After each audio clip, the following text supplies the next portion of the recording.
comme ni ñu ko waxee sànq ñi nga xam ne ñoom ñoo toog fii tey mooy ñi nga xam ne ñoom ñooy agent de santé et bu ma waxee agent de santé mooy brancardier yi mooy ñi nga xam ne ñooy yóbbu malade yi ci service yi mooy ñi nga xam ne ñoom ñooy bale chambre malade yi ñoom ñooy faxtax hôpital yi di set mooy hygiéniste yi mooy ñi nga xam ne ñoom ñooy transférer malade yi mooy ambulancier yi mooy infirmier yi mooy sage-femme yi mooy technicien supérieur yi mooy médecin yi mooy même professeurs yi service yi donc ñun dafa am benn situation boo xam ne dafa xew mooy président de la république dafa génn télé ñépp di ko seetaan mu ne képp koo xam ne dafay liggéey ci Covid 19 weer wu dee bu jot war nañ la fay 150 000 francs boo xam ne dañ la koy motiver pour sacrifice yi nga xam ne yaa ngi koy def donc bi nga xamee ne Covid bi tàmbale na mooy première vague bi motivation yooyu ñu ngi ko daan fay waaye dañu seetlu ne bi ñu demee ba ci deuxième vague bi fin deuxième vague bi ba troisième vague surtout bi ñu yegsee ci mois d'avril pour certains motivation yooyu dañoo xëy kenn fayatut ko mu nekk situation boo xam ne ñun comprendre ñu ko parce que non seulement fayuñu ñu mais amuñu benn yoon boo xam ne taxaw nañ ak agent yooyu nga xam ne ñoom lañ war a yoreel xaalis boobu ñu expliquer leen raison yi tax fayuñu leen donc ñu gis ne situation boobu manque de respect la ndax dafa am ay sacrifices yoo xam ne dañ ko def te yombul mooy bi nga xamee ne peuple sénégalais bi yépp jaaxle nañ bi nga xamee ne même ay agents de santé comme ñun jaaxle nañ ragal nañu dem au chevet des malades ñun ñoo sacrifié wu am conscience patriotique dem ne dañuy xeex quitte à ce que ñu bàyyi fa suñu bakkan waaye dinañ fexe ba population bi jàngoro bi nga xam ne moo leen ñëwal du leen gañe ñu nekk ci loolu pendant des années parce que mat na ñetti at léegi 2 ans et plus donc motivation yooyu di tardé mu am benn sit-in boo xam ne amaloon nañ ko bintu ministère bi ñu ci jógee ñu dalal ñu biir ministère xamal ñu ne ñu motivation yi li taxoon ñu arrêté mooy xaalis bi nga xam ne moom lañ ko doon fayee xaalis boobu moo manqué moom lañ amatul en fait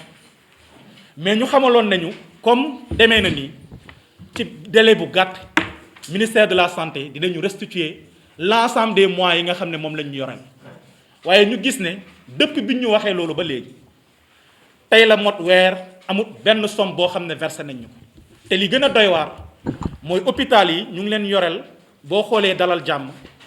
8 mois lañ leen yoreel boo jëlee hôpital bu mel ni Samy 12 mois maanaam année entière fay ñu leen boo jëlee hôpital bu mel ni Fann wala hôpital bu mel ni principal ñu ngi ci 5 mois léegi yow ñooñu nga yoreel leen ay 8 ak 5 mois nga ne leen 2 mois nga leen mën a fay après le reste bu ñu defee bu ñu voté budget 2022 bi di nga leen fay li des ñuy laaj ministère de la santé ñi nga xam ne seen contrat yi dañuy jeex au 31 décembre 2021 nan la ñuy toogee seen kër di ñëw di demander ministère alors qu'ils ne sont plus agents de santé seen xaalis boo xam ne ñoom ñoo ko liggéeyoon ca 2021 ñu wax ne manque de respect weesuwul ay agents sacrifier seen avenir parce que ci ñun am na ñoo xam ne dañu décédé am na ci ñun ñoo xam ne dañoo contacter feebar bi am na ci ñu def ay Covid long ba léegi am nañ ay séquelles am na ci ñu perte seen yaay ak seen papa am na ci ñu porte seen rakk seen i jabar am na ci ñu mënul woon dem seen dëju yaay seen dëju papa tey Sénégal kër goo dugg am na au moins benn nit boo xam wala mu nekk sa mbokk boo xam ne perte nga ko ci Covid 19. ñun nag dañuy wax gouvernement Sénégal bi que li ñuy wax nii ñaanuñu ko dañu liggéey bu métti képp ku mës a am Covid ñëw hôpital mën na seede ne guddi ba à partir de 16h ba 6h du matin amul benn agent de santé buy fermer bëtam te def nañu ko ñaari at parce que chaque fois ñu ngi au chevet des malades loolu population sénégalaise bi ñu ngi leen ciy jël en témoin ku ne mën na koo seede agent yooyu sacrifice ñu def raar bi ñu raar seen kër yi dëj yi ñu mënuloon dem jafe-jafe yu ñu am yépp ñu mënoon a am loo xam ne dañ koy taxawoo tey seen waa kër yi won leen ne sacrifice yi ñu def yépp bariwul waaye nag lii lañ ci jëlee ñuy toog di ñu yoreel xaalis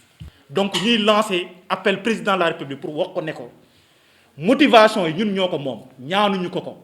donc motivation yooyu ñu moom nañu ko fay te bu ñu koy fay bëgguñu mu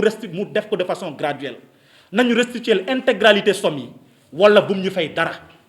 parce que bu ñu fayul intégralité somme yi tey conférence de presse la ñu woote suba dinañu dem ci vitesse boo xam ne moom moo gën a élevé parce que kat nekkul problème yooyu rek ñoom ñoo am ci biir système sanitaire bi il y a des problèmes qui sont beaucoup plus dangereux te loolu xaaruñu ci ragaluñu jàkkaarloo waat ak presse bi wax leen exactement lan mooy xew ci biir hôpitaux yi donc waxoon nañ ko ñu ngi koy waxaat gouvernement Sénégal nañ def preuve de responsabilité nañ fay nit ñi seen xaalis nañ xool ci ñi nga xam ne ñu dañoo décédé Tchad bii nga xam ne moom la ñu dendal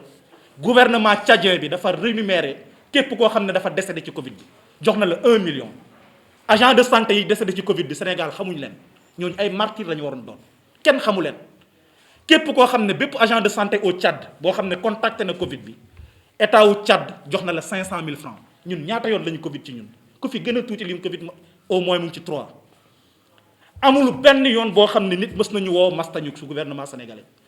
tey ñu ngi bëggoon a tenir conférence de presse au niveau de l'INDSS mais ay intimidation moom moo tax ñu ñëw fii tey suñu camarade FRAPP yi ñaan leen pour def fii nii kii bi ci ay agents yoo xam ne état wu Sénégal la ñuy liggéey ci ay agents yoo xam ne seen tort mooy def glorieusement leur benn service boo xam ne moom lañ leen santoon loolu c'est inadmissible loolu dafa ruslu